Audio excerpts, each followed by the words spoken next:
agradecer a presença de todos, agradecer o convite da Sônia, né? Você está me convidando faz um ano, nunca dá certo, né? Hoje deu certo de mim.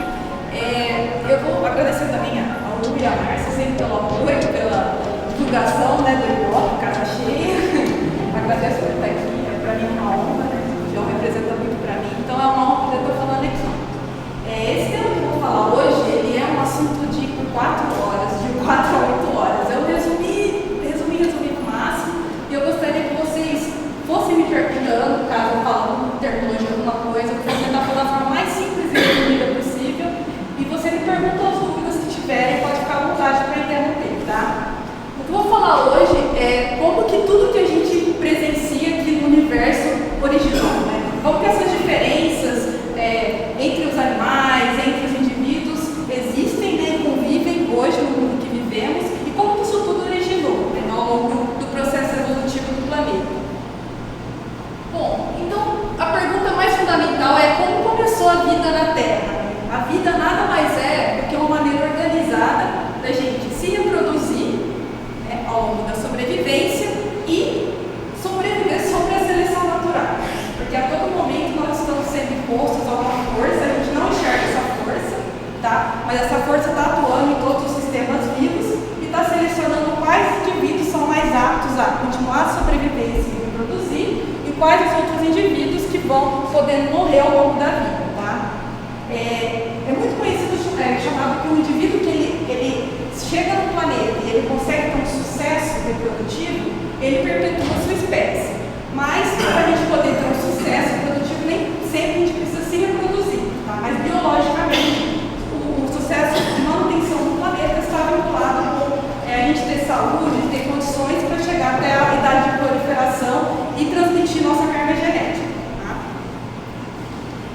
Uma das perguntas mais intrigantes e profundas assim, da biologia, não só da biologia, como da ciência, né? Qual foi o primeiro ser vivo? Lembrando que aqui eu não vou falar de Adão e Eva, tá? Não vou falar do criacionismo, que vou falar cientificamente, né?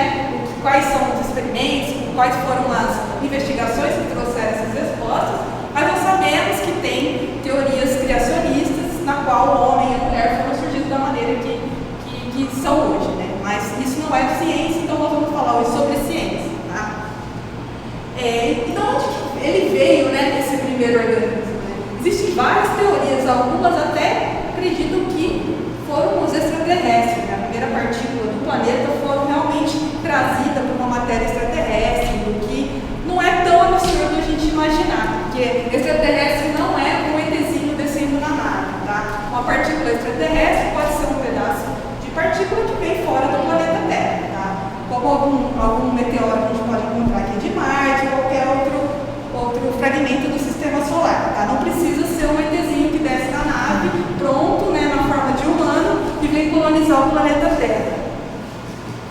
A outra pergunta é qual foi o último ancestral comum dos nossos organismos atuais, que são tanto os humanos quanto as espécies que a gente observa hoje, e quando ele viveu, né?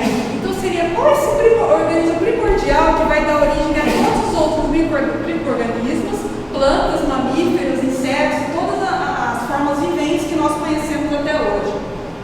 Como que se dá essa evolução desses organismos? Né? Qual que é a forma dessa árvore da vida? Porque é um processo, né? O surgimento de uma espécie e a evolução dessa espécie ela é um processo ao longo do planeta. Ela envolve tempo e envolve modificações. E isso pode ser representado como uma árvore filogenética, que eu vou estar falando um pouquinho mais para frente, tá? Então, o processo evolutivo ele é apresentado dessa forma aqui, tá? Que é uma forma de apresentar como as mudanças ocorrem ao longo do tempo e quais que são os parentescos entre as espécies, tá? E por último, como que foi os descendentes dos últimos ancestrais comuns? Ou seja, qual que é o nosso ancestral comum mais recente? Qual que é o nosso ancestral comum mais antigo? Ou seja, todos descendem de uma linhagem só. Então, nós, bactérias, fungos, cachorro, gato, originam de uma célula inicial. Mas ao longo do processo evolutivo, a gente tem parentes mais recentes. Tá? É como se fosse uma linhagem familiar. Eu sou mais aparentada com minha mãe, provavelmente, do que com a minha avó. Quanto mais vai haver essa distância hereditária, mais tempo evolutivo ocorreu de mudanças ao longo da história da Terra.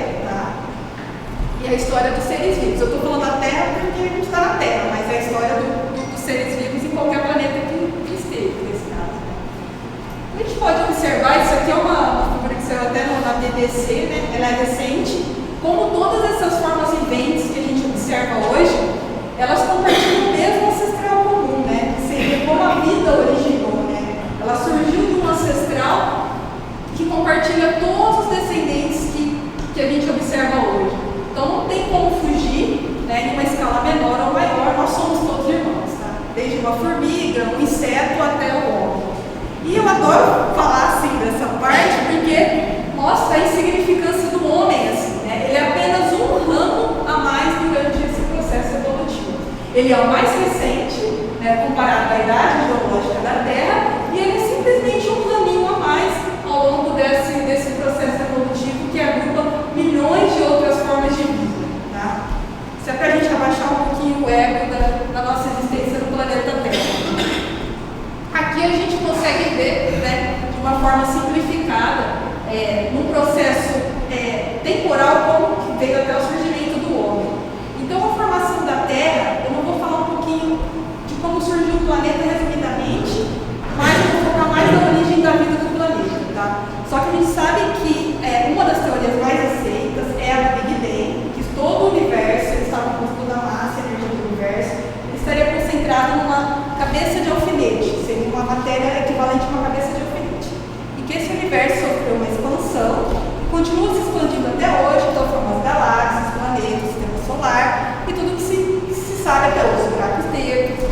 Recentemente vem se discutido, porque a formação da Terra é de 4,5 bilhões de anos aproximadamente. Alguns trabalhos questionam essa idade, podendo ter originado mais recentemente, mas a teoria do Big Bang, ela questiona pela idade dele, porque existem alguns buracos negros que são mais antigos do que a teoria do Big Bang propõe, né? Que a expansão do universo teria acontecido há 14 milhões de anos atrás, bilhões. Existem buracos negros mais antigos que isso, então estão se questionando a teoria do Big Bang pela essa idade, tá? Mas aí, na ciência hoje, a mais aceita seria a expansão do universo, essa teoria do Big Bang. Então se expandiu em 13 milhões de anos atrás e a Terra se formou aproximadamente 4,6, 4,8 bilhões de anos atrás. Grande parte dos bilhões de anos, a Terra era uma bola incandescente, tá? Onde existiam radiações, meteoros, com resfriamento e fogo incandescente mesmo. Então, por mais de 1 bilhão de anos, não existia vida aqui. A primeira origem de forma de vida foi evidenciada no 3,8 bilhões de anos. Então foi 1 bilhão de anos acontecendo várias coisas, mas não tinha vida aqui no planeta. Ao longo desse tempo, né, a complexidade de vida foi aumentando, né, foram se colonizando, surgindo todas as formas de vida, algumas bactérias, alguns organismos que não existem mais, peixes, répteis, a época dos dinossauros. Todo esse período aqui, os grandes répteis, onde a taxa de oxigênio do planeta também era bem mais alta, até que no último período assim, né, do planeta até agora, olhando a escala de agora para trás, foi o surgimento do homem. Tá? Seria no período quaternário, não vou ficar citando o nome das eras, tá? Para não criar mais nomes para decorar, mas seria um período muito recente. Para vocês terem uma ideia, o planeta tem 4,8 ou 4,6 bilhões de anos. O homem surgiu há 100 mil anos atrás, 100 a 200 mil anos. Eu trouxe essa trema aqui para fazer uma comparação.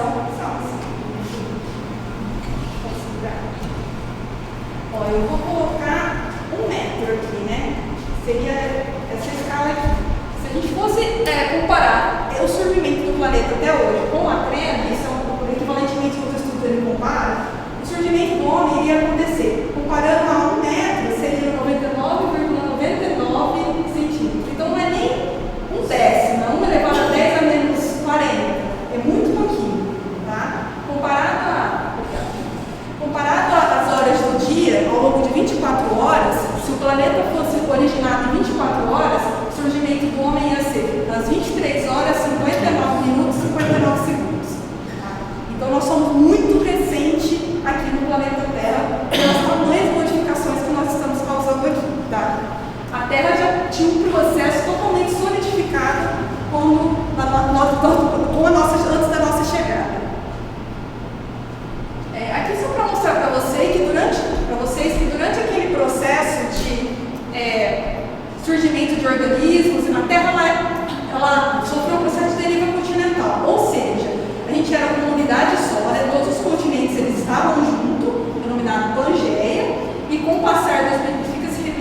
África, Europa, América.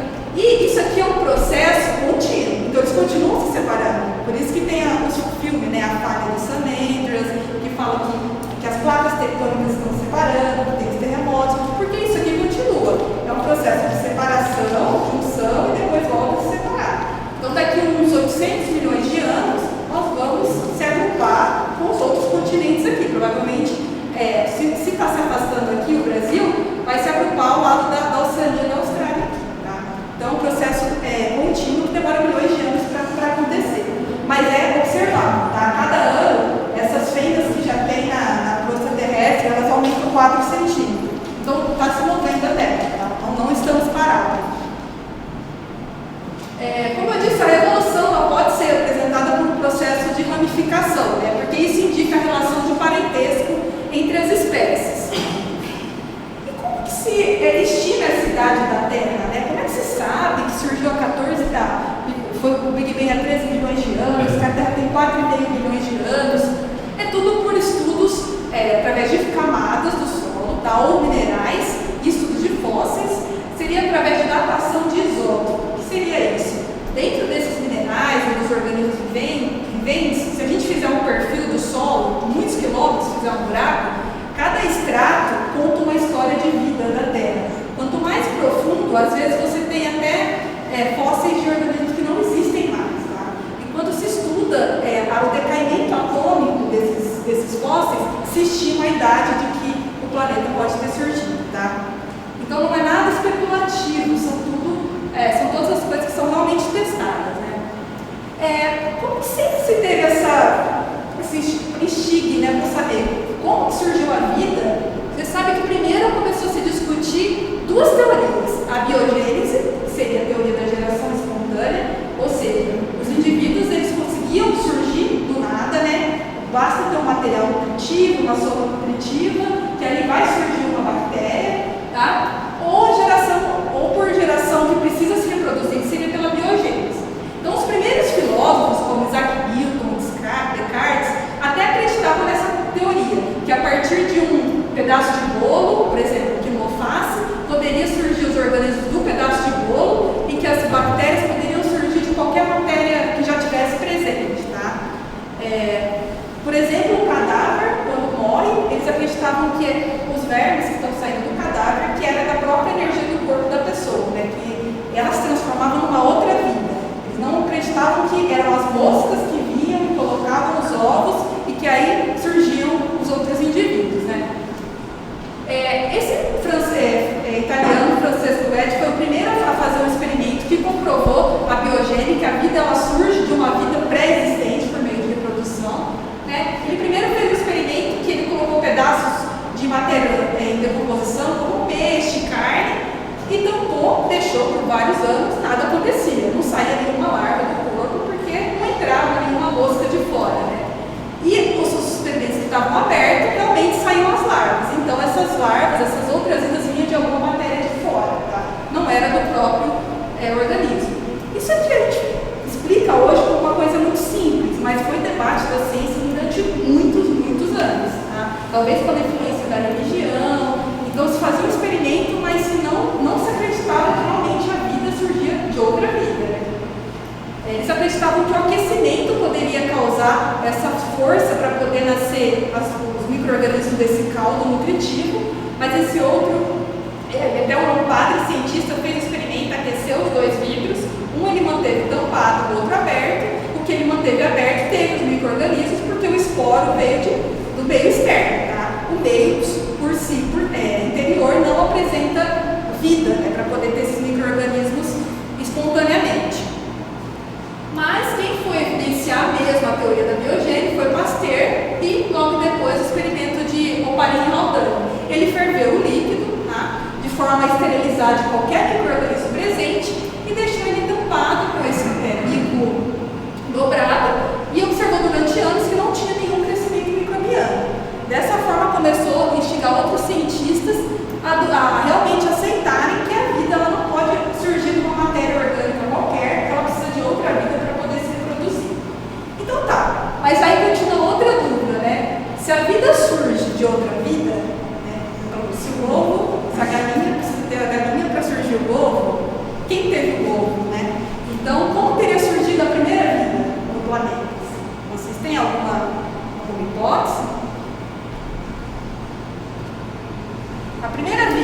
colonizou? O que vocês acham? Como que surgiu?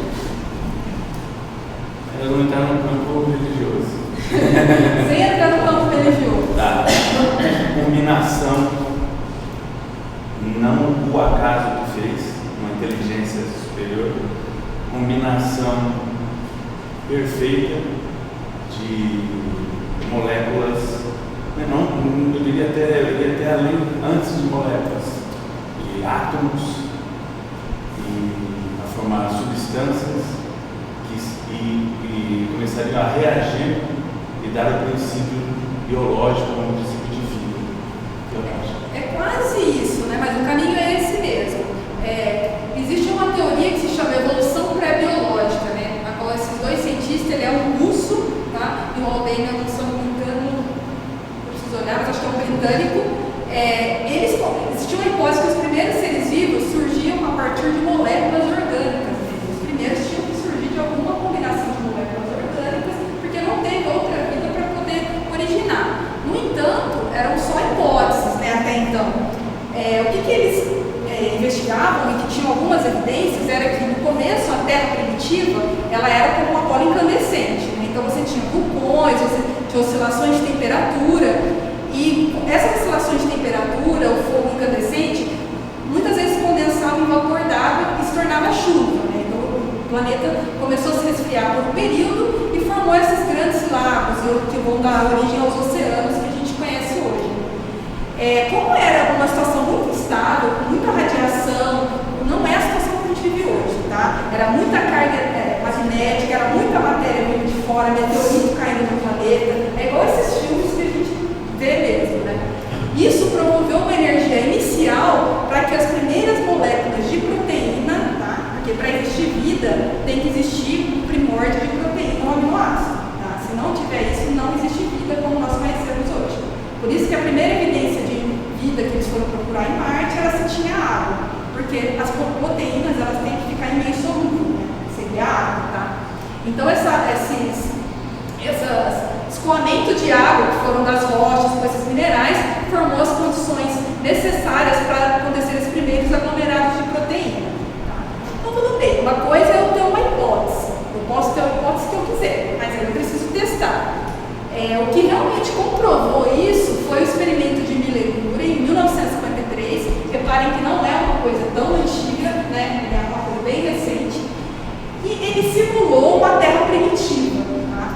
Através desse equipamento aqui. Numa bomba de vácuo, ele colocou os principais componentes da Terra primitiva, né? Que se investigavam ter, que era metano, amônia, água e hidrogênio. Tá? Tem estudos mais recentes que comprovam que teria mais gás carbônico também, mas o que se tinha até então conhecido era que a Terra tinha esses quatro principais componentes. E ele simulou essas altas radioatividades, tensão de meteorito, e deixou por vários anos ver o que aconteceria com esses elementos químicos sobre essas condições aqui, que seriam as condições da Terra, o que poderia formar. E o que aconteceu foi que depois de alguns anos se formou um sedimento, né, na parte inferior do tubo, que quando foi se investigar o que era esse resíduo que estava lá, era alanina e acho que é triptofano, que são aminoácidos, são unidades menores da proteína. Tá? Seria os blocos que começam a formar. Tá? Então, o que se acredita hoje, uma das teorias mais aceitas, é que a Terra primitiva ela fornecia condições iniciais para que a primeira vida se originasse de forma espontânea. Hoje não existe mais isso, não vai surgir um indivíduo novo se não tiver outro para se reproduzir. Mas esse primeiro indivíduo, essa primeira célula, teve uma condição inicial diferente para poder originar. E isso foi demonstrado por esses dois pesquisadores. Comprovou a hipótese dos pesquisadores anteriores. Então seria mais ou menos uma coisa parecida com isso, né? Porque seriam glóbulos de proteínas, né? Que começam a se acumular. Sabe quando a gente coloca óleo na água, que eles vão se juntando? Era mais ou menos isso, as primeiras formas. Eles chamam coacervados, tá? Essas primeiras formas de proteínas que se aglomeraram para poder dar origem à vida, né? Repare que uma das substâncias que tinha na Terra primitiva era amônia, aqui ó, NH3. Tá? O nitrogênio é um dos principais componentes Então, isso seria um primórdio para poder formar as primeiras moléculas do código genético, para dar origem à vida como a gente conhece hoje. O que aconteceu ao longo dos anos? Reparem que o grande período da Terra, até mais ou menos 2,5 bilhões de anos, isso aqui é o nível de oxigênio na atmosfera e o tempo do planeta, tá vendo? De 0 até 4,5 bilhões de anos, que são os dias atuais. A grande parte do tempo, os indivíduos, eles não viviam na ausência de oxigênio. Então, o que eles faziam? Eram fermentadores, como os fungos que a gente coloca no bolo. Eles não tinham oxigênio para poder produzir a sua própria energia. Então, eles eram fermentadores. Depois dos fermentadores, quando começou a surgir as primeiras plantas, que isso já é de 400 milhões de anos para cá, nem é tão antigo, é que as plantas usaram o CO2 da atmosfera para produzir o oxigênio. Para depois nós podemos chegar aqui, porque sem oxigênio não seria nem possível nossa forma vivente estar aqui no planeta. Tá? Então, grande parte da Terra o período da Terra foi na ausência de oxigênio. E foi com esse boom aqui do surgimento de oxigênio no planeta é que começou a expandir a diversidade de vida que existe na Terra. Tá? Só para relembrar para vocês, assim, onde estaria na aula de biologia, nós somos compostos por células, tá? Nosso corpo é composto por células. Dentro, a célula é composta pelo núcleo e pelas organelas que ficam em volta. Dentro do núcleo da célula é que estaria o código genético, tá? Que é a molécula de DNA ou RNA, que contém toda a nossa informação de tudo do corpo, desde o tanto de pelo que vai sair, da cor dos meus olhos, o tanto de cabelo que eu vou ter, está tudo guardado nesse material genético aqui. Tá? Eu vou só mostrar um negocinho aqui na lousa para facilitar.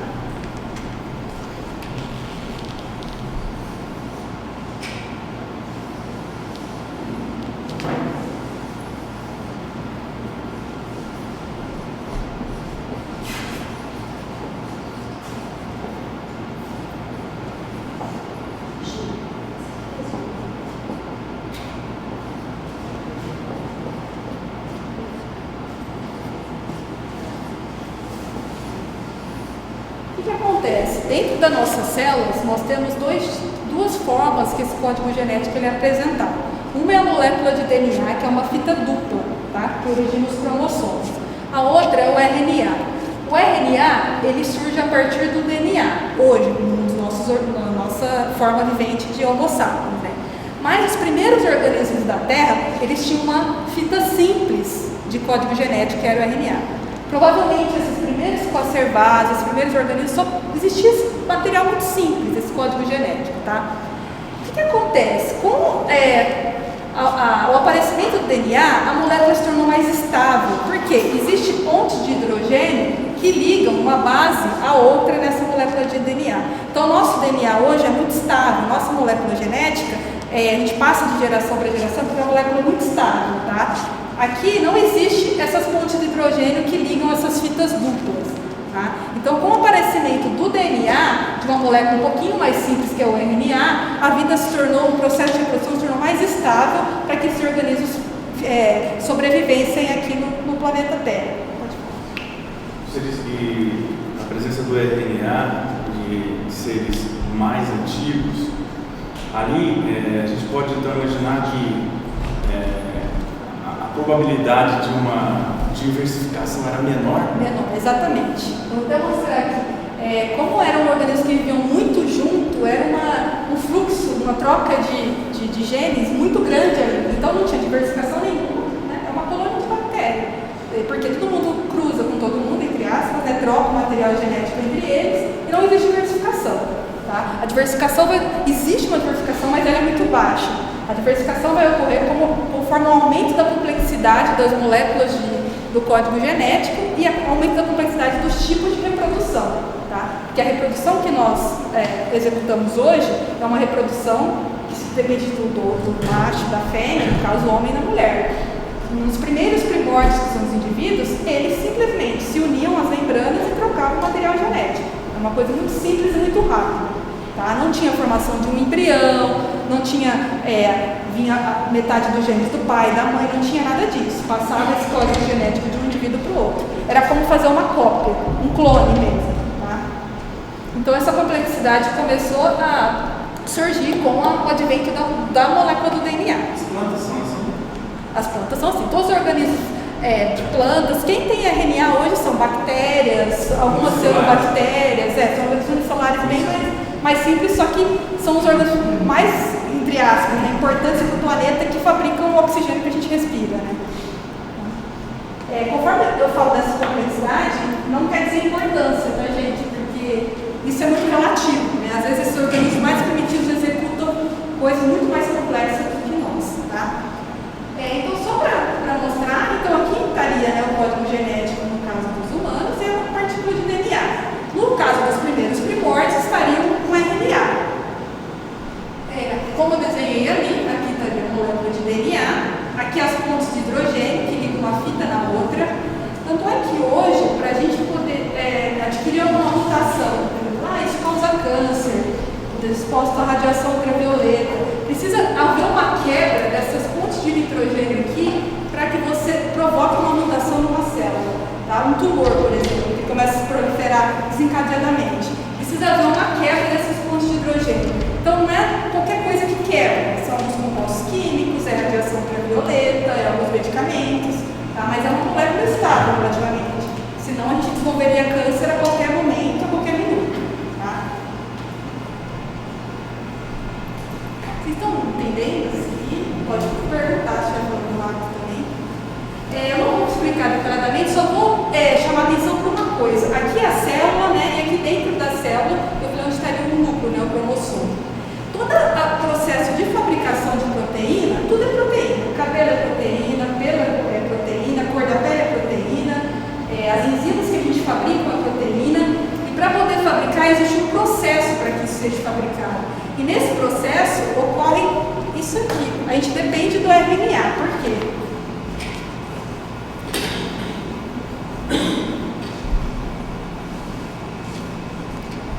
Eu vou colocar a fita sem ser helicoidal, tá? Só para a gente entender. Então, uma fita de DNA aqui está outra. O que acontece? Para poder produzir proteína, vem primeiro uma enzima que ela chama DNA polimerase. Essa enzima vem e quebra essas pontes de nitrogênio. Então, uma fita que era dupla, ela vai abrir igual um zíper, sabe assim? Igual um zíper abrindo. E aí vão vir o RNA mensageiro, que vai estar lá no interior da célula, e ele vai se unir aqui. Cada aminoácido vai se unindo e vai formar. O que era uma fita simples virou uma fita dupla, tá? Ou seja, duas fitas duplas, né? Ele vai pegar essa informação daqui, vai sair do núcleo, só essa fita aqui, vai sair do núcleo, que é essa fita aqui.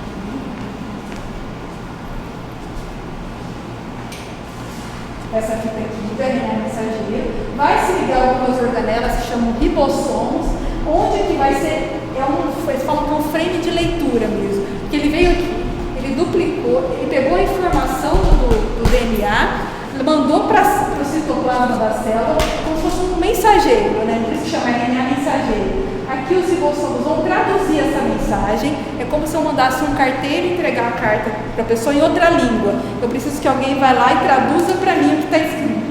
Então é traduzido e é fabricada a proteína, tá? Então é traduzido em trincas, né? Porque cada 3 corresponde a um aminoácido, e um conjunto de aminoácidos dá uma proteína, tá? Então é assim que funciona o processo de produção de proteína nos nossos organismos. E por que isso é tão importante? Porque é isso que vai dar as características dos indivíduos. A gente pode chamar de fenótipo. Fenótipo é o que a gente vê, a gente olha, né? Então eu vejo a Vera, ela tem a pele clarinha, eu vejo a Sueli, tem um cabelo mais claro. Isso que eu vejo é o fenótipo do indivíduo. Tá? Do indivíduo, do animal, do gato, do cachorro, é fenótipo. O que está dentro do código genético é o genótipo, tá? É a informação que a gente não vê, mas está dentro das nossas células que passam de pai para filho. Então, como a gente falou, existe um primeiro ancestral de todas as formas viventes atual. Esse ancestral, os americanos gostam de pôr nome, né? Eles apelidaram como LUCA, porque é The Last Universal Common Ancestor, que seria o último ancestral comum que compartilha todas as características dos indivíduos presentes. Tá? Então, os conservados, aquelas moléculas iniciais, elas estariam como comunidades aqui. Algumas foram sendo extinguidas e sobreviveu um único ancestral que deu origem a todas as linhagens que nós observamos hoje. Aqui, como você disse aqui, os primeiros organismos aqui, eles viviam como uma comunidade, existia um intercâmbio de genes muito grande. Então a complexidade era muito baixa, tá? Eram organismos muito simples.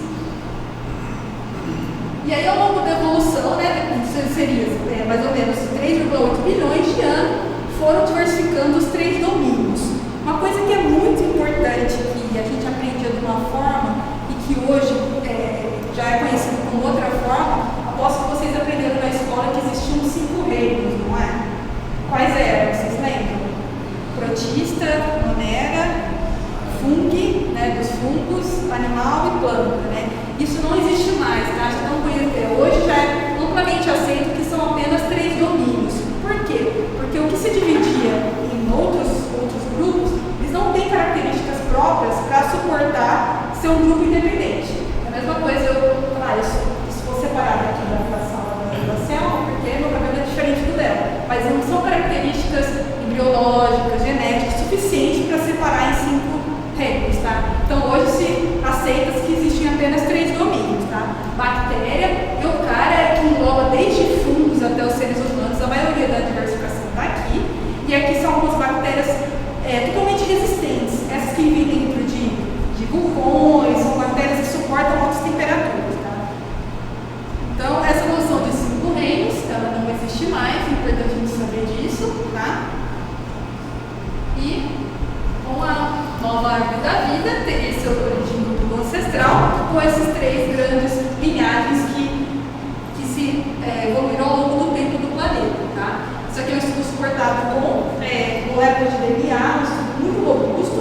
Então, isso é amplamente aceito hoje, que todas as formas viventes estão divididas nesses 3 domínios.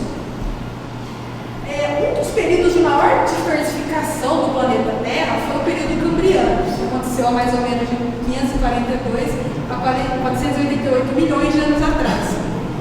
Durante esse período, ocorre uma maior diversificação de vida. É que assim, então existe vida no vulcão?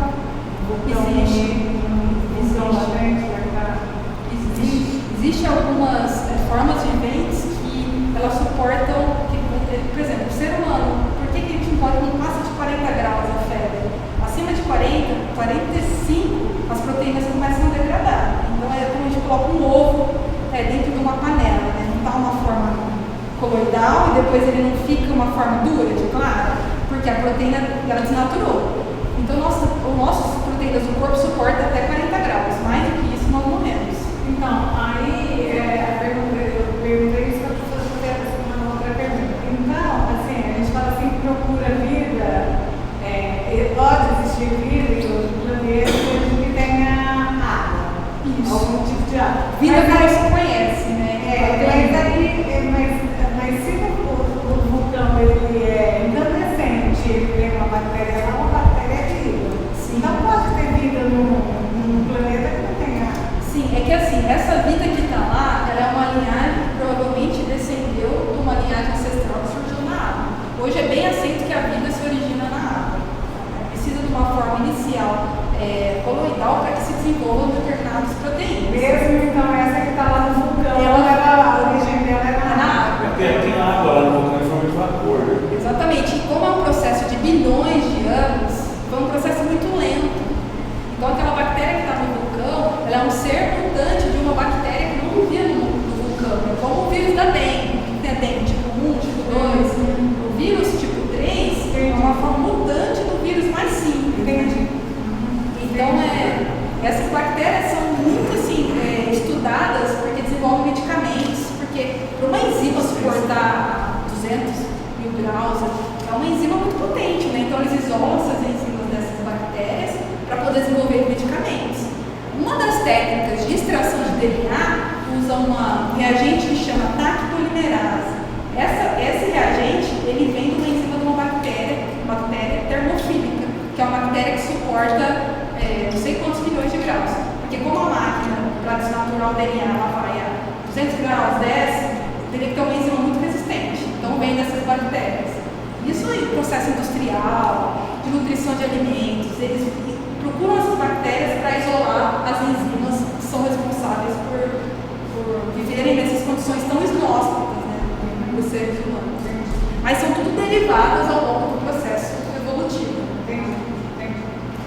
E essa parte do Cambriano, né, não é comparada a 4,8 bilhões de anos, até que seria mais recente, né, mas foi um período que ocorreu uma das maiores diversificações de vida.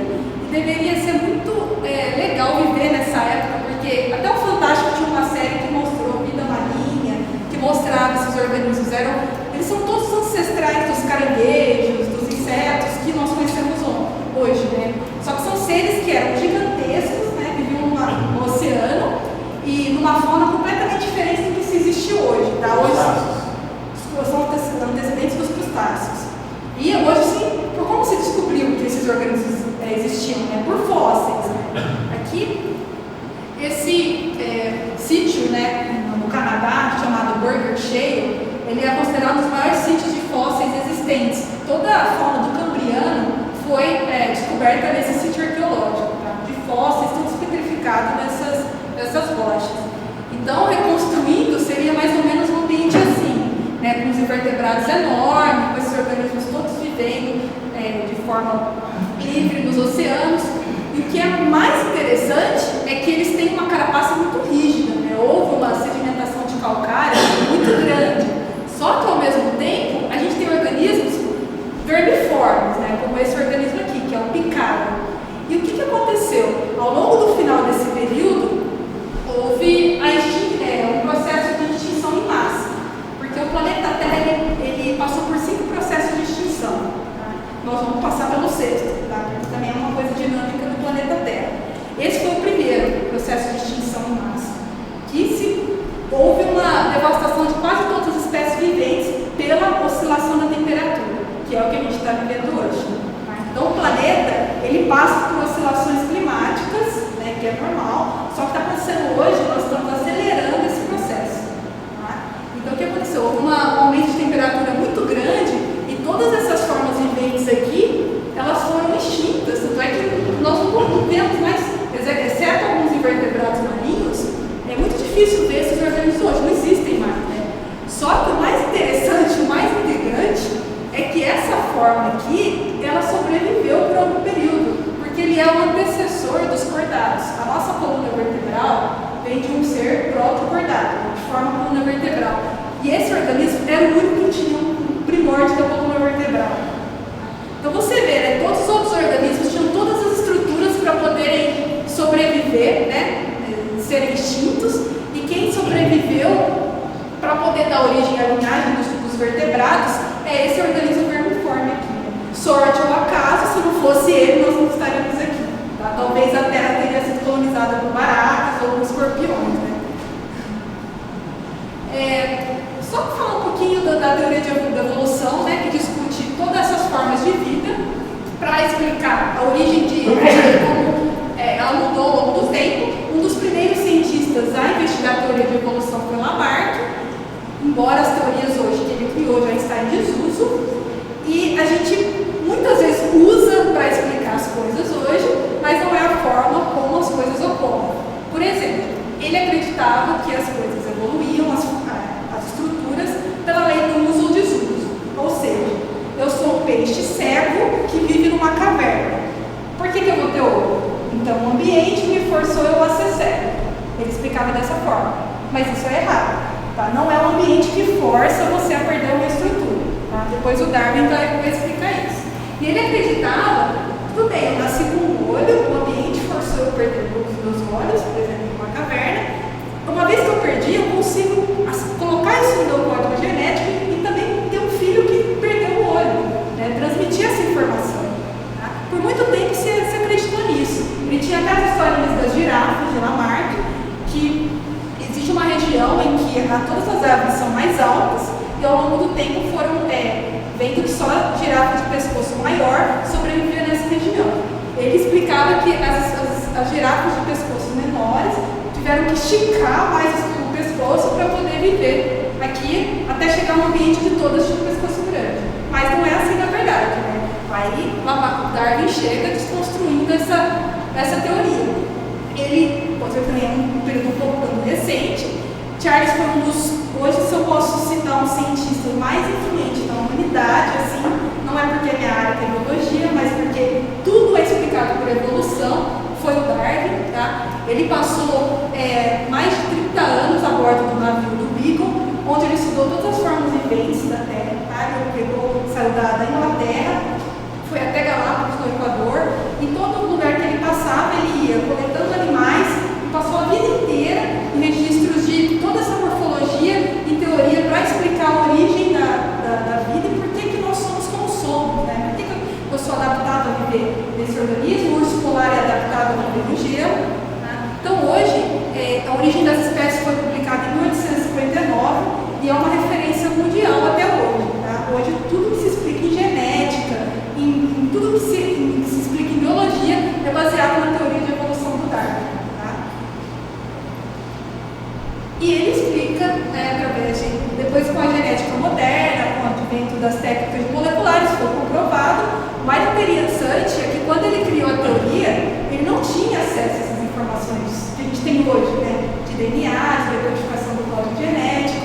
E o mais interessante é que essas pessoas supunham teorias sem ter tecnologia na mão, né? E hoje com a tecnologia a gente observa tudo isso, mas naquela época era totalmente improvável se pensar nisso, né?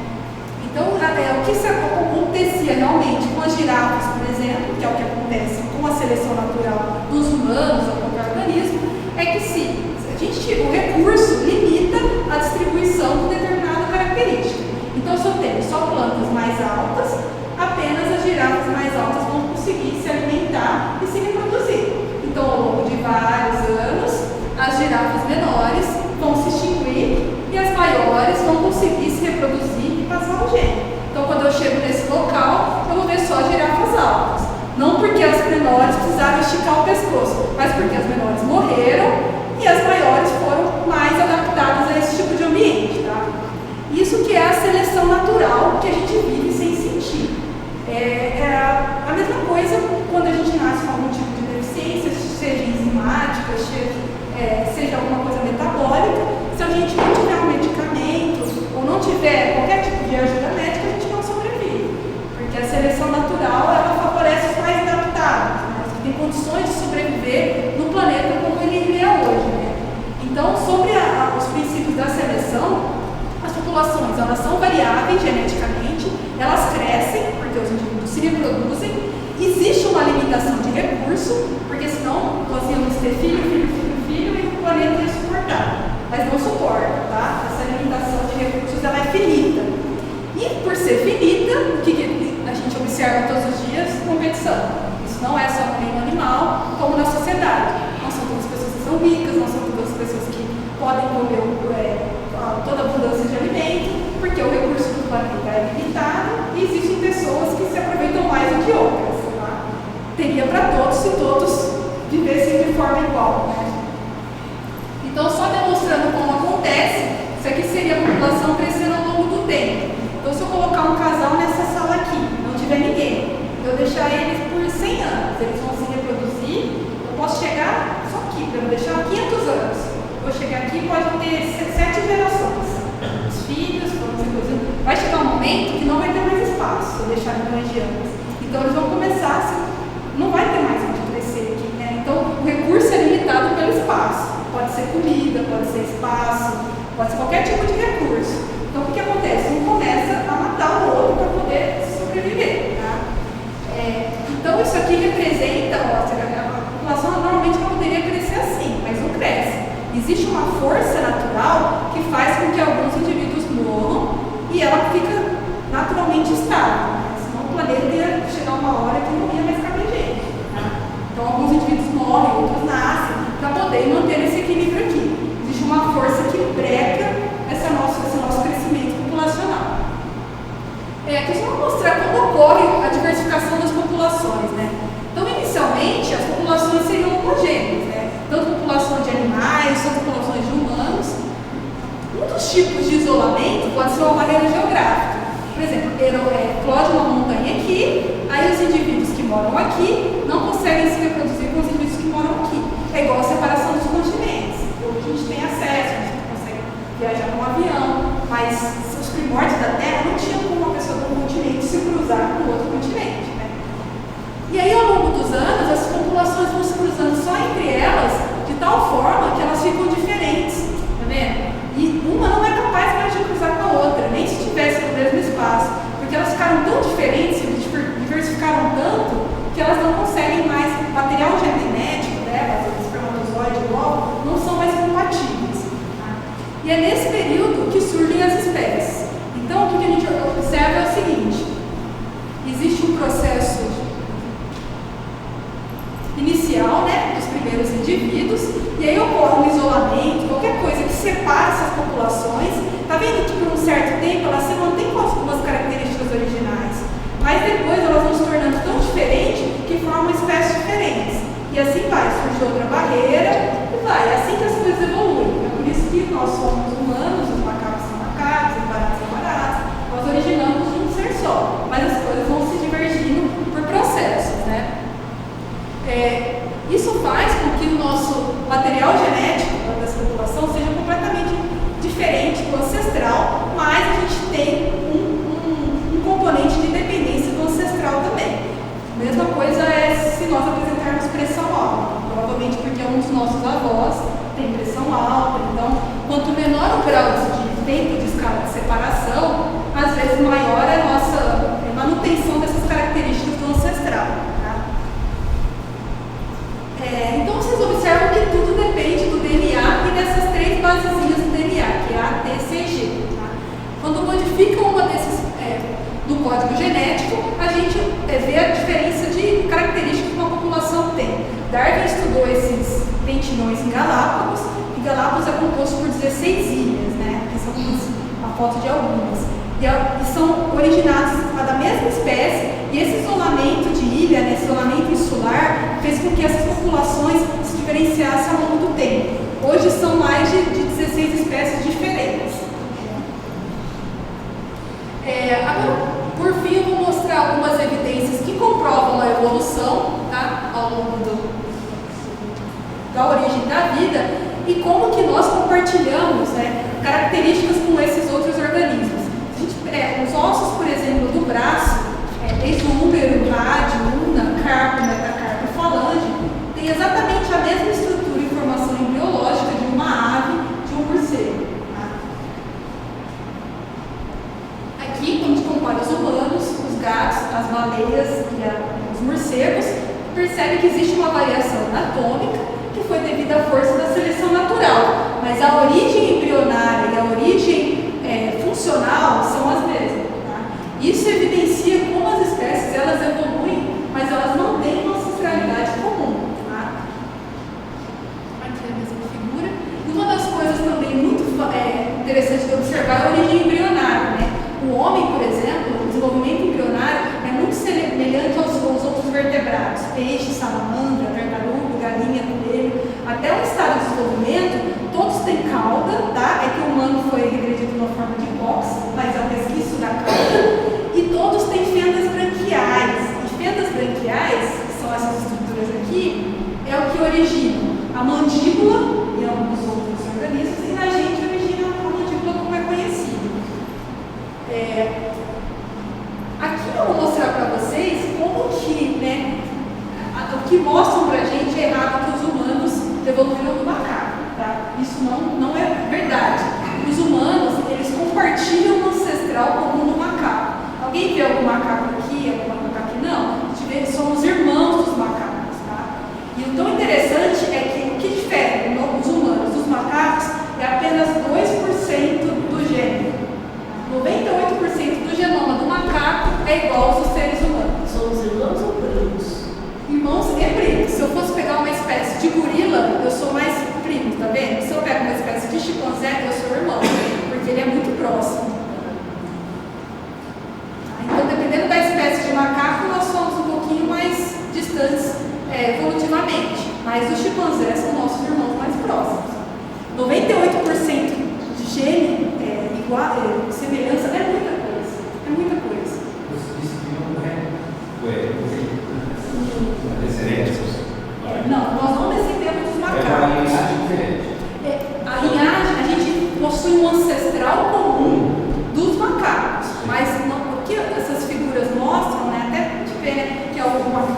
assim, o homem, né? Tipo assim, o macaco virou homem, não é.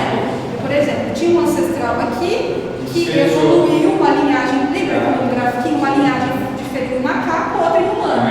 Então eles são irmãos, ou primos, se eu for comparar com esses outros macacos aqui. Mas olha, aqui atrás não tinha nenhum macaco que se transformou em humano. Isso aqui é um dos erros fatais assim, que a mídia promove, né? Que nós descendemos dos macacos. Na verdade, nós compartilhamos um ancestral com os macacos, mas nós não descendemos dele. Tá? Senão não existiriam mais macacos. Senão não existiam mais macacos, exatamente. Exatamente, bom comentário. É que. Questão do polegar, Tem sim. Aqui, por exemplo, eu ia até colocar isso, mas eu ia ficar muita coisa.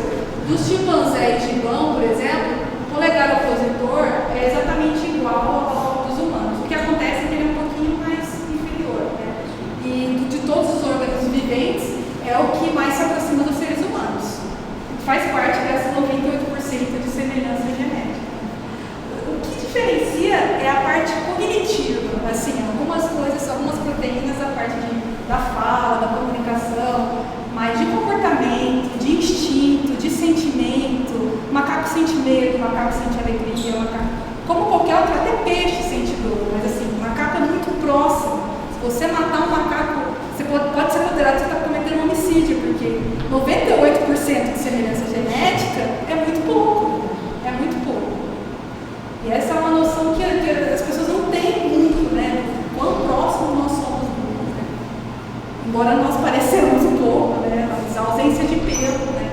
Que talvez diferiu mais, assim, né? Aqui tem 2 minutinhos esse vídeo, eu só mostrar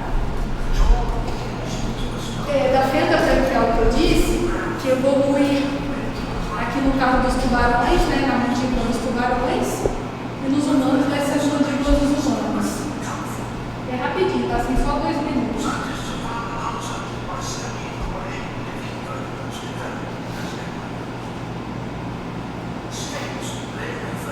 Isso aqui são ovos de cação, tá? Cação são aquelas arraias.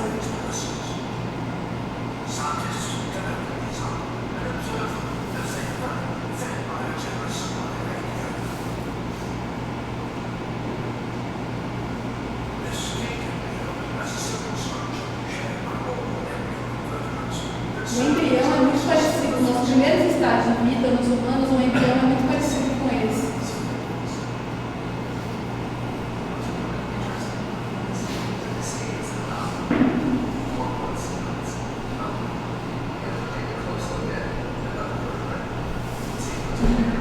São um embrião no vertebrado, exatamente igual.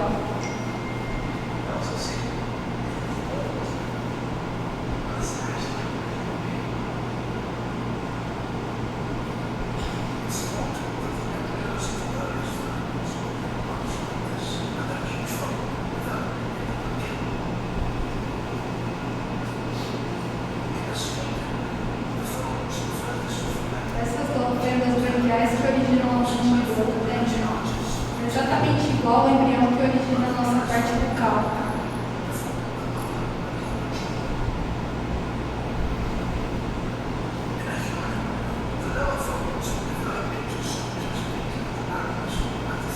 Essa estrutura aqui.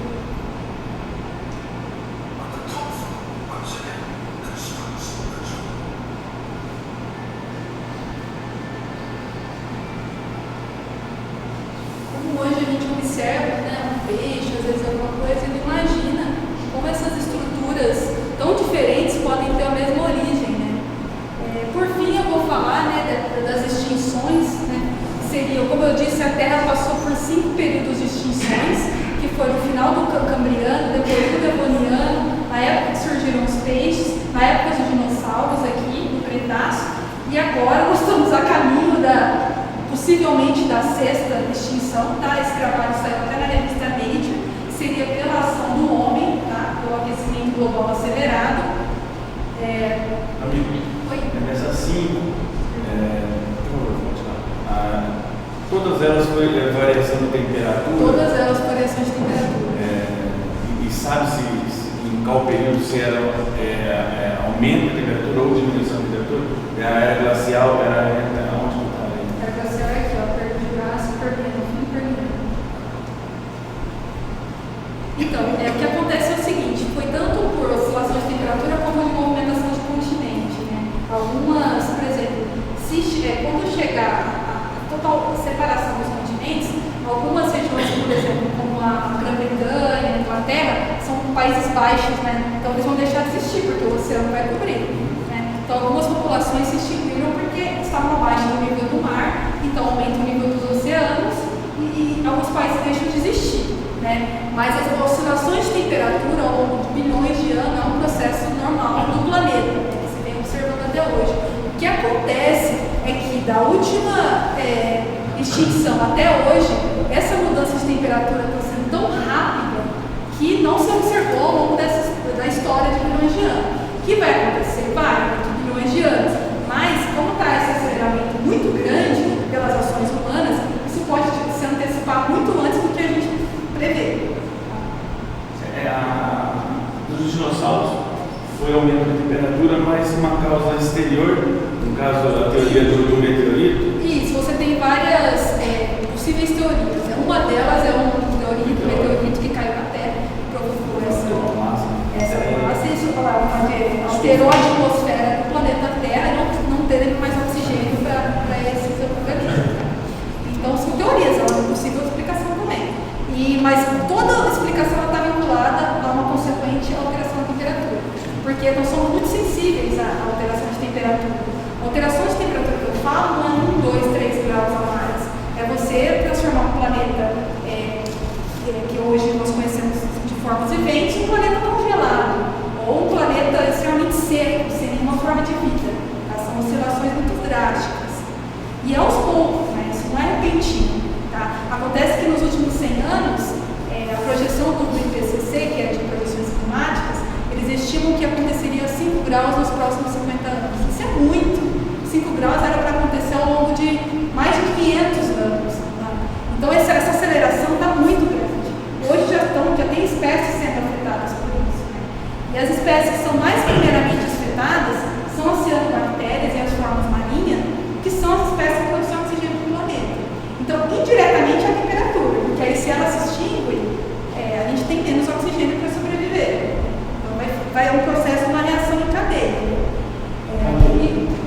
Essas 5 extinções que teve, a gente foi causada por ninguém, né?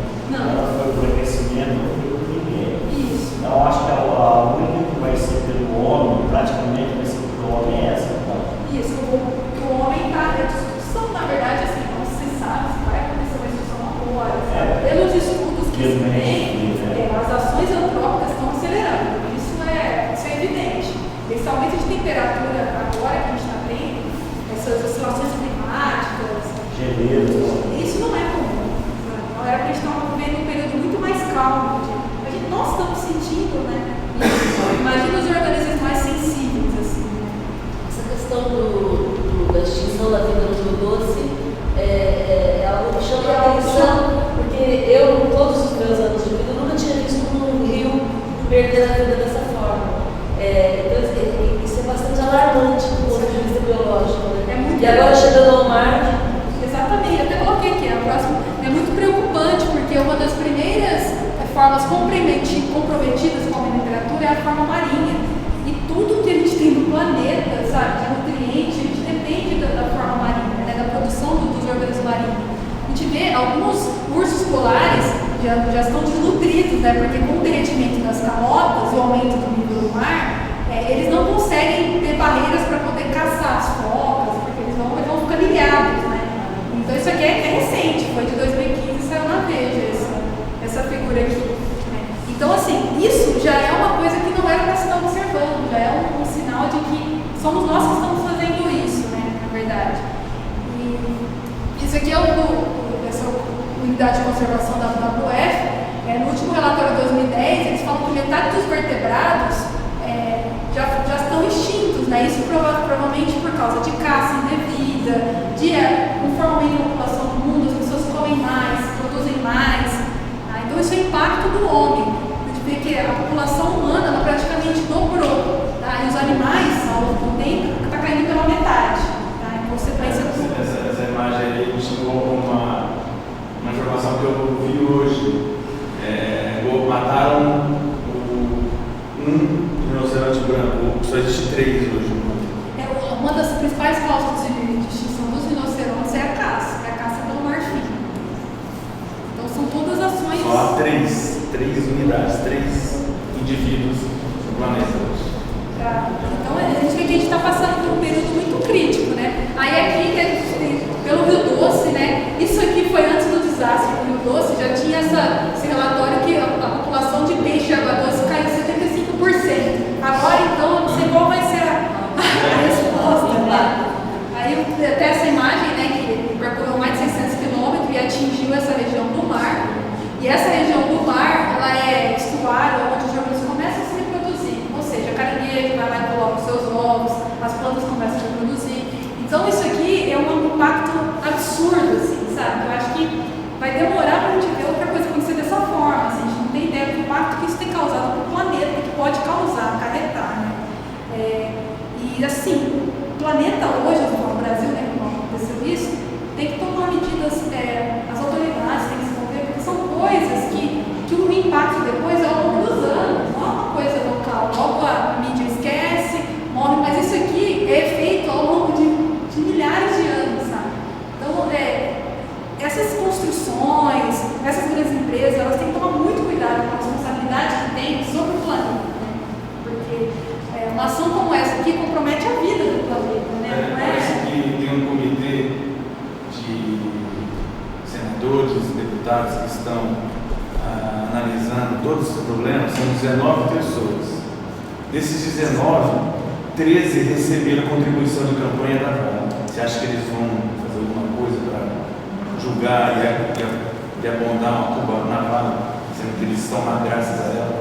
O que interessa, o que acontece é esse interesse financeiro. Nós, assim, que é biólogo, passamos por algumas coisas dessas, porque consultoria, por exemplo, a empresa paga para você fazer um relatório de uma área dessa. Se o relatório não é favorável, não é o biólogo que passa para o IBAMA, ele passa pela empresa que passa para o IBAMA. O que eles fazem? Jogam o relatório fora e contratam outra pessoa e falam, eu quero um relatório assim. Direcionando. Então é uma coisa que como as autoridades públicas tinham que estar na frente do setor privado, no caso, né? O relatório IBAMA, né? É uma autoridade institucional, ela tem que estar acima de uma empresa, né, que decide particularmente, que como acontecem as coisas. E o que fazer, né, diante esse drama coletivo de tudo que vem acontecendo no mundo, assim. Isso é uma opinião pessoal, essa situação de filosofia que não adianta a gente também entrar num drama coletivo, ficar vendo televisão e falar o que está acontecendo, que a gente não vai poder fazer nada lá. Ninguém vai poder fazer nada pelo terrorismo na França, ninguém pode fazer nada pelo Rio Doce que está aqui do lado, né? Então, eu acho que a nossa limite de ação são as vizinhanças, né? Cumpra seu dever na sua casa, na sua torneira, feche a sua torneira, na sua comunidade, sabe? Contribui com ações de reciclagem, são coisas que a gente consegue fazer, né? E isso é uma pecinha de um quebra-cabeça, mas o quebra-cabeça depende de todas as pecinhas, né? Então eu vejo também muitas pessoas assim, às vezes, com muita vontade de discutir as coisas, mas a gente não contribui com ações individuais, que é o que a gente pode fazer, né? A gente não consegue ir lá no meio do oceano e falar, para essa marca, que é a mineradora, não tem como. Então as pequenas ações individuais, como está aqui informando vocês, amanhã vocês falam com o familiar e com a outra. Então essas ações individuais equivalem a mais do que a gente querer fazer grandes coisas e não fazer nada. E por último é só uma dúvida sobre, resumindo a origem, né? Em um minuto do planeta até hoje, para a gente ver como que demorou tantos bilhões de anos para se formar essa complexidade de vida que existe, né? Desde a explosão do Big Bang, e agora a gente vê essa destruição tão repentina, né? Até pelos interesses dos seres humanos, assim, né? Que é uma folha só, né? Ao longo do processo de formação do planeta. E a Terra primitiva.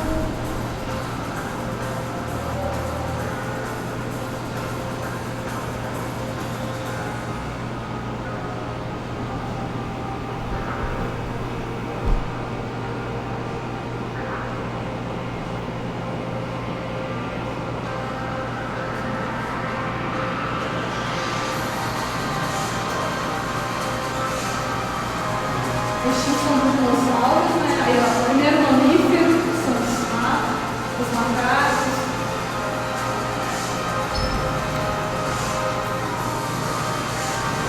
As construções humanas, né? As grandes guerras.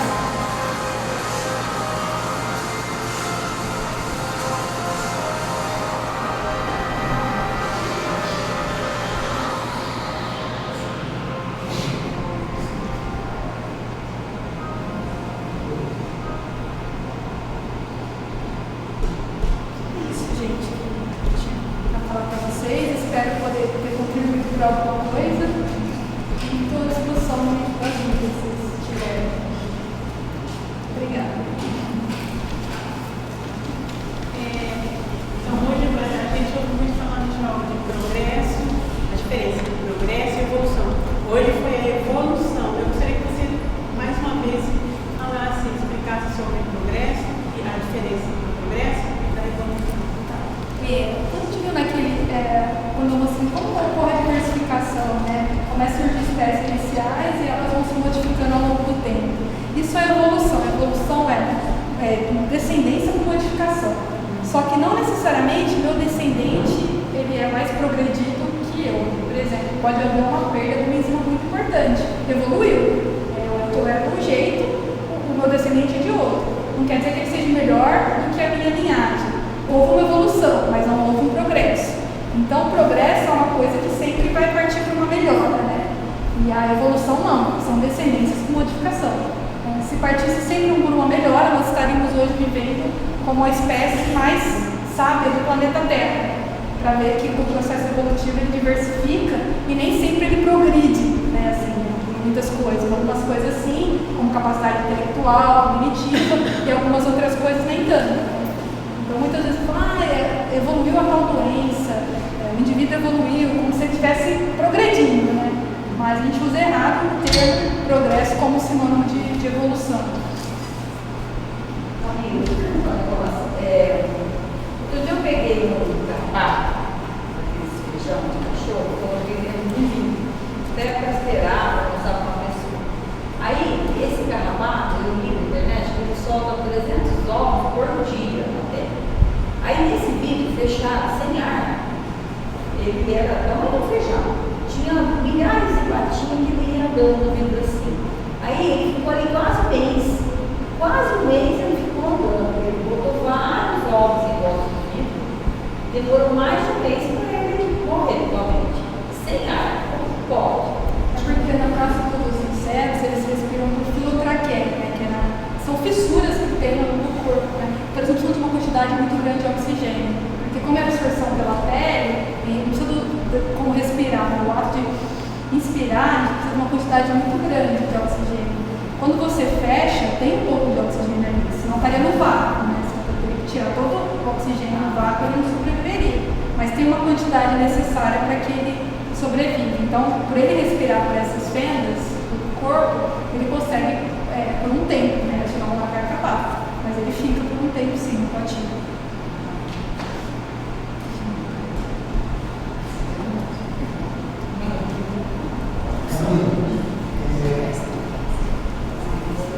Você falou aí tal, genótipo, fenótipo, e eu já li alguma coisa sobre epigenética. O que seria epigenética? Epigenética é o estudo do desenvolvimento, né? Então hoje a gente tem, por exemplo, genética evolutiva, é uma área que estuda a evolução dos caracteres, estuda no genoma como evolui. Epigenética estuda exatamente essa parte de biologia comparativa que eu mostrei.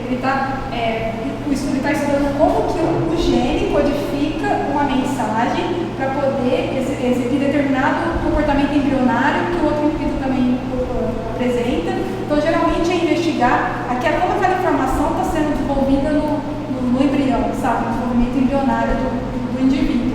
Isso tanto pode ser para qualquer tipo de vida, tanto para seres humanos como animais. Então, é um estudo genético para o desenvolvimento embrionário, especificamente, sabe? Na formação de determinadas proteínas, que vai às vezes contribuir para a formação da coluna vertebral, para diversas coisas, sabe? Então, não é só um estudo, porque tem estudos clássicos que estudam a molécula de DNA, estudam o gene, a estrutura, e tem estudos que estudam a estrutura com a função. A epigenética ela está interessada não só da estrutura do DNA, mas a função daquilo no organismo, no desenvolvimento do organismo. Entendeu? A experiência ela pode ser empregada? Experiência? Não. Isso não tem nada a ver com o gênero. Biologicamente, tá? Assim, biologicamente falando, não. O que nós nascemos é com as informações genéticas que provavelmente, por exemplo, senão eu teria os mesmos gostos da minha mãe, tá? Mas essa informação genética não necessariamente, por exemplo, os meus gostos não necessariamente vem do gene dela. Pode estar em algum membro da família, isso geneticamente, nós vamos falar espiritualmente. Pode estar em algum membro da família, alguma relação de parentesco, que alguém tinha alguma aptidão para isso geneticamente foi transferido. Mas a experiência que se vive aqui, por exemplo, de forma nova das associações neuronais, para tomada de decisões, ela não é herdada. Tanto é que se o indivíduo ele nasce, a gente viu filmes, né, o menino lobo, se ele nasce um cachorro sendo criado, ele age como um cachorro. Ele não fala, ele não anda, ele é quadrúpede. Tem vários relatos, eu acho, de pessoas que nasceram na selva, que elas são incapazes de falar. Então, se isso fosse geneticamente, independente se eu nascesse no meio de lobos, eu ia agir como humano, né? E não, as pessoas agem como lobos, sabe? Comem como lobos, farejam como lobos, matam como lobos. Elas são lobos. Logicamente pode ser aprendido, não faz sentido. Porque segundo a psicologia, você aprende em contato com os semelhantes. Exatamente. Então aí ele junto com os lobos vão aprender a ser cognição. Exatamente. O contexto dali que define o que você vai Então, essas informações, elas podem ir até a quarta geração, por exemplo, atrás, esses gostos, por exemplo. Não pode. Essas aptidões, por exemplo. Não necessariamente da minha mãe, mas eu posso ter essas aptidões na minha quarta geração para trás. Não só na quarta, pode vir. Por isso que às vezes nasce uma criança loira e você olha até os bisavós não são loiros, mas aquele material, como o gene é uma complexidade de informação, aquela informação pode ser retida ao longo das gerações, né? E na hora que ele se une talvez com outro óvulo, determina aquela característica, mas ao longo de toda aquela geração não tinha sido observado. Teve um caso recente na Inglaterra de uma mãe e pai dele se tiveram uma filha loira. Isso. Né? Eventos extremamente raros, mas não é impossível. Sim. E aí foram comparar a carga genética, ela é filha dos dois mesmo. Porque a filha ancestral na família Que era provavelmente. que era loira. Isso acontece muito, é gritante essa diferença com animais, né? Cachorro, por exemplo, as pessoas pegam cachorros para cruzar e vender filhotes e tudo mais. Então essa miscigenação parece muito disso, né? Você pega, vou dar um exemplo, está em casa, pinchers. Eu tenho 2 pinchers lá, cruzou, apareceu um cachorro peludo. Onde veio o pelo pincher, um cachorro de pelo curto, liso, um couro bem dado na estrutura, e nasceu um pelinho comprido com esse filhote de 2 pinchers dele. Veio para trás.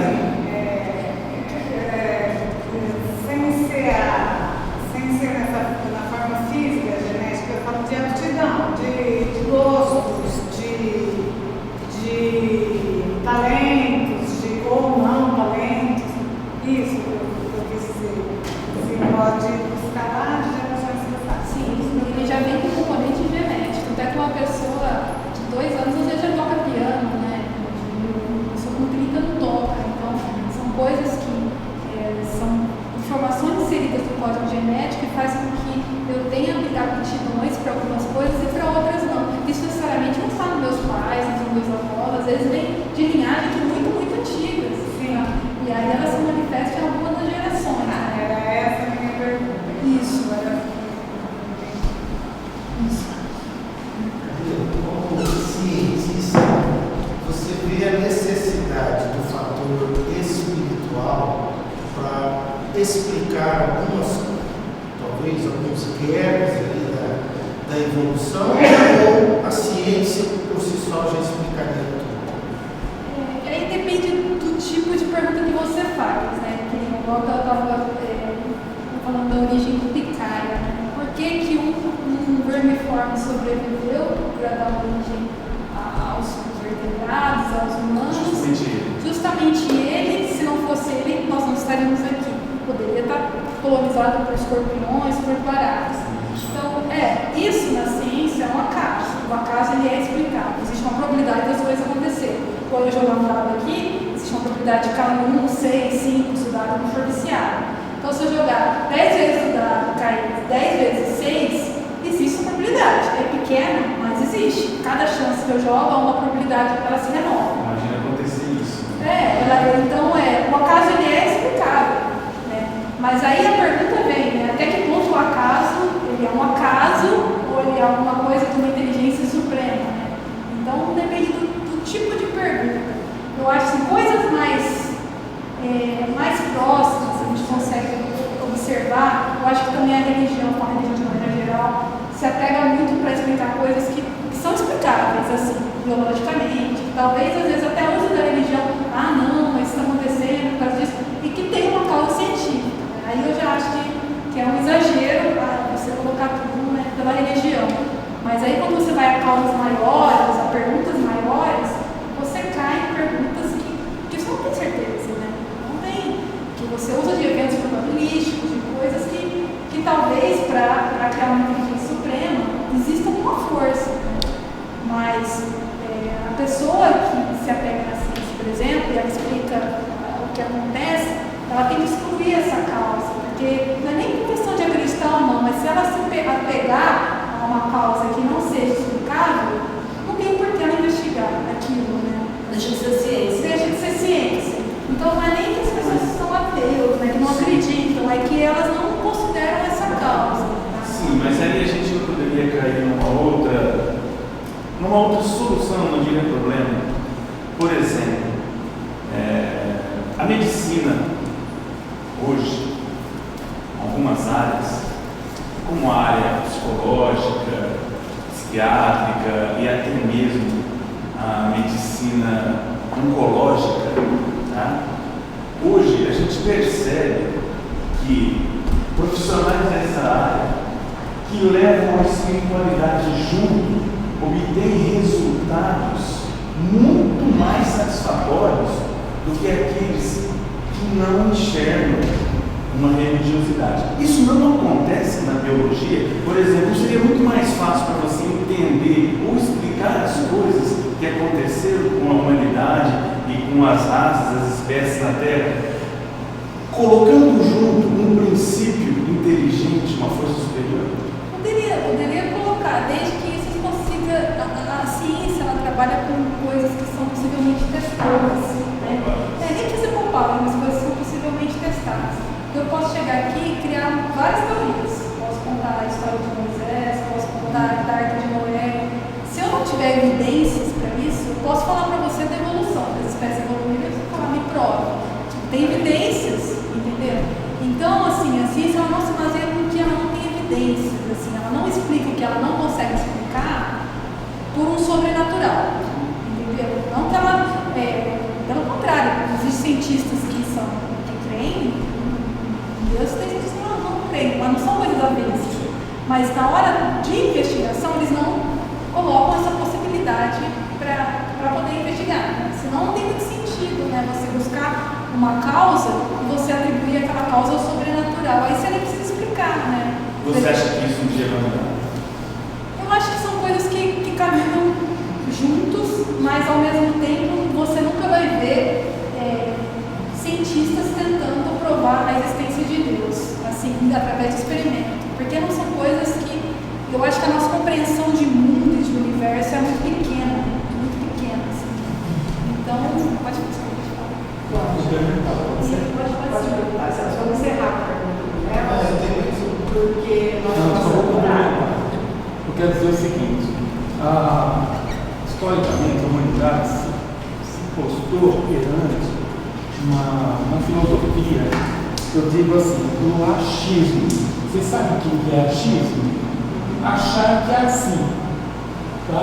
O achar, assim, os fenômenos da natureza, e começava imaginar, o que será que são essas coisas? O que será que são? Você acha? Eu acho que é assim, o outro acha que é assado. E assim fomos fazendo escritas, né? Passaram isso para o documento, tá? E ficar esse o artigo. Então, o que é o artigo? É algo que não tem um fundamento, uma evidência em uma estrutura, por exemplo, de conhecimento que possa dar uma base para explicar. Então, antigamente não tinha conhecimento, a ciência não existia. Então, tudo que acontecia, as pessoas achavam que era isso, ou achavam que era aquilo. Tá? Esse achismo dominou o conhecimento humano durante milhares de anos. Tá? Eu diria para vocês o seguinte: quando o achismo começou a cair por terra?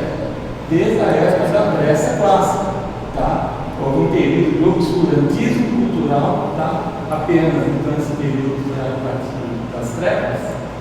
Né? Então a Grécia foi um pouco antes de Cristo, depois de Cristo a humanidade ficou um pouco inerte, tá? Um pouquinho de cultura lá no Oriente Médio e na China, tá? Não saiu disso. Daí depois, com o Renascimento, começaram a dar explicações mais plausíveis, ou seja, baseadas em evidências. Foi aí que começou os modelos científicos, ou seja, tá? O achismo não era mais achismo. Gente, a Terra não é o centro do universo. Tá? O Sol não dá a volta em torno da Terra. Quem dá a volta em torno da Terra, do Sol, é a Terra. Tá? E os outros planetas também giram em volta do Sol. Tá? Então esses modelos começaram a ter uma lógica. Tá? Esse lógico começou a ter uma postura muito importante, muito clara. Então é aí que a ciência, tá? Que a ciência é alguma coisa que a gente é um conhecimento, que a ciência começou a figurar e crescer na mente das pessoas. Tá? Então a ciência, vamos dizer assim, começou a pegar de bala no século XV, XVI, XVII, XVIII, XIX, está indo em alta velocidade agora. Tá? Então o achismo foi substituído pela sapiência, ou seja, pelo saber. Tá? Agora nós estamos entrando na fase do saber, onde tudo tem uma explicação fundamentada em modelos de conhecimento já adotados por consenso pelos cientistas. Tá? Então agora nós estamos na fase do saber. Tá? Então o achismo está ficando para trás. Muito do que nós temos, inclusive religioso, tudo baseado no achismo. Tá? Então agora existe outro consenso, Camila. Você sabe o que eu acho? Vai ter que surgir uma religião em cima da ciência.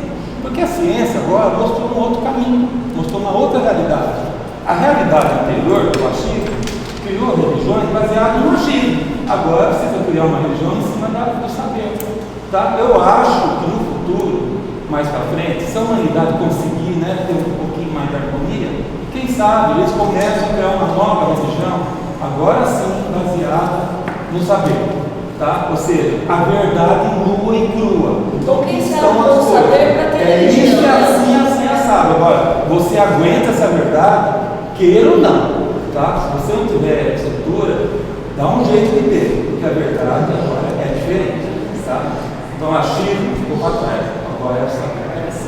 Quem sabe o saber para ter religião.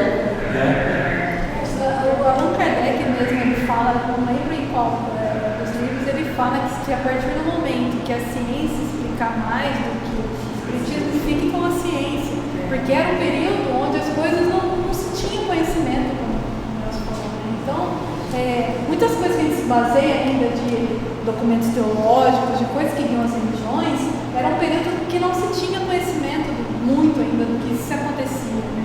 Então não é nem questionar a existência de alguma coisa ou outra, é questão de que hoje, como ele falou, a gente tem mais conhecimento, né, das coisas. Que se antes possivelmente poderia explicar alguma coisa ou outra por sobrenatural, a época de colheita, os deuses estão favorecendo aquela população, na verdade era para chover mais. Então depende do que você falou, né, do achismo que você quer achar. Né? Isso é muito pessoal, isso é muito cultural, só que a questão não existe esse duelo, né, ciência e religião. O que existe é que assim, não é interesse da ciência entrar no campo religioso, não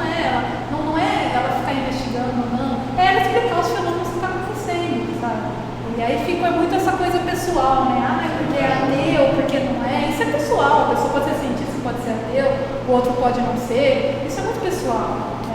O que acontece é isso, é que às vezes a religião vai também muito forte, fala mais do cristianismo e tal, porque quer explicar alguns fenômenos que já tem explicação. Então fica essa coisa, né? Que a ciência está contra as religiões, mas na verdade é porque não é interesse da ciência explicar eventos religiosos, não é